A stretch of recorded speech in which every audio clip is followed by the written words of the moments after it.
Bismillahirrahmanirrahim. Assalamualaikum warahmatullahi wabarakatuh. Bertemu lagi dengan Miss Mai di mata pelajaran PKN kelas 9. Pada kesempatan kali ini kita akan melanjutkan materi kita yang terakhir ya.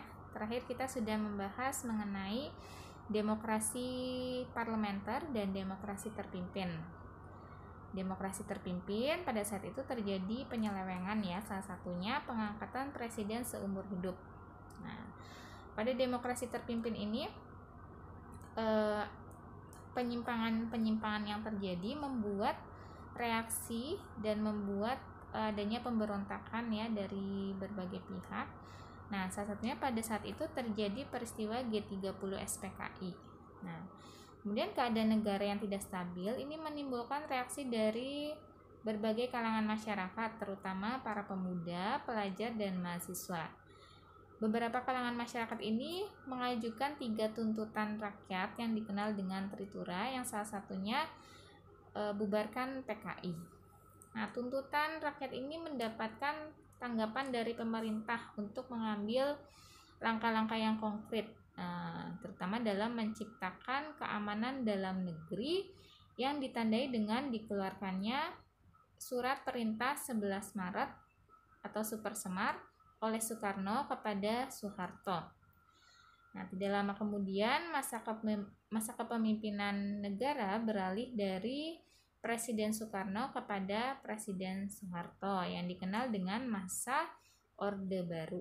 Ya, atau nanti kita masuk ke demokrasi Pancasila.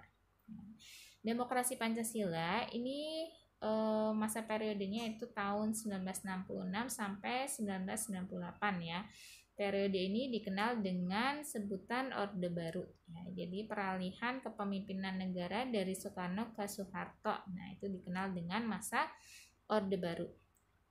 Pada pemerintahan ini yang digunakan adalah demokrasi Pancasila ya, yaitu demokrasi yang merupakan perwujudan dari sila-sila Pancasila. Ciri pokok dari demokrasi Pancasila itu adanya musyawarah untuk mufakat ya. Nah, musyawarah mufakat adalah prinsip utama yang hanya ditemukan dalam demokrasi Pancasila. Nah, pada masa Orde Baru atau demokrasi Pancasila ini terjadi masa jabatan presiden yang panjang, kurang lebih 30 tahun.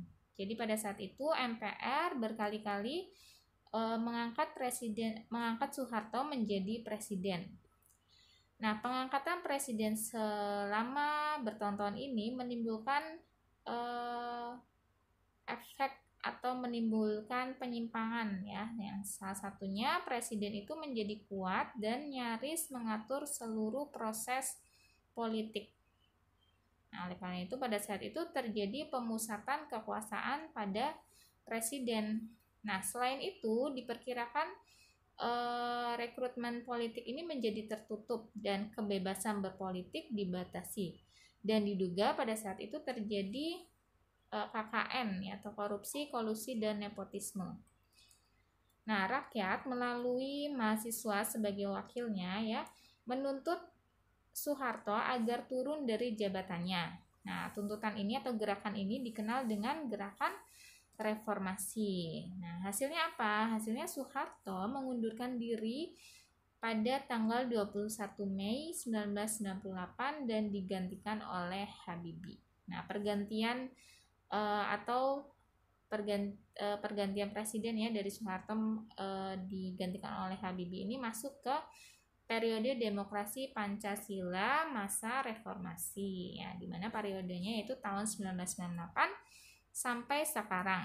Nah, pada masa ini tetap menerapkan demokrasi Pancasila tetapi dengan perbaikan pelaksanaan dan peraturan-peraturan, dan juga adanya perubahan struktur politik ya, antara lain tuntasnya amandemen 1, 2, 3, dan 4 ya. Kemudian terciptanya format politik baru dengan disahkannya perundang-undangan yang baru di bidang politik, pemilu, dan susunan kedudukan MPR dan DPR. Kemudian terciptanya hubungan antara pusat daerah yang baru berdasarkan perundang-undangan otonomi daerah, yang intinya lebih mendorong kemandirian daerah untuk mengatur dan mengurus sendiri urusan pemerintahan. Nah, kemudian adanya hubungan sipil dan militer dan TNI dengan Polri ya, berdasarkan ketetapan MPR dan perundang-undangan baru bidang pertahanan dan keamanan. Kemudian pelaksanaan presiden dan kepala daerah ini secara langsung. Nah, itu beberapa perubahan struktur politik yang terjadi di demokrasi Pancasila masa reformasi. Nah, kemudian itu tadi perkembangan demokrasi di Indonesia ya, mulai dari demokrasi parlementer, demokrasi terpimpin, demokrasi Pancasila, dan demokrasi Pancasila masa reformasi. Selanjutnya kita akan membahas sistem pemerintahan yang dipakai oleh Indonesia ya, yang pernah dipakai atau dilaksanakan oleh negara kita. Itu ada 3. Yang pertama sistem pemerintahan parlementer, kemudian sistem pemerintahan parlementer semu, dan sistem pemerintahan presidensil. Sistem pemerintahan parlementer ini terlaksana di Indonesia sejak dikeluarkannya maklumat presiden tanggal 14 November 1945 ya. Jadi sistem pemerintahan parlementer ini memiliki ciri yang pertama, terdapat pemisahan kekuasaan antara kepala negara dan kepala pemerintahan, di mana kepala pemerintahan ini dipimpin oleh seorang perdana menteri yang dipilih oleh parlemen, sedangkan presiden hanya sebagai kepala negara. Ya, jadi kepala pemerintahan ini dipimpin oleh perdana menteri yang dipilih oleh parlemen, dan presiden hanya sebagai kepala negara, hanya sebagai simbol saja ya. Itu pada sistem pemerintahan parlementer. Kemudian Indonesia pernah melaksanakan sistem pemerintahan parlementer semu. Kenapa dikatakan semu? Karena pada saat itu pengangkatan Perdana Menteri itu dilakukan oleh Presiden, yang seharusnya pengangkatan Perdana Menteri itu oleh parlemen ya, kalau memang menggunakan sistem pemerintahan parlementer.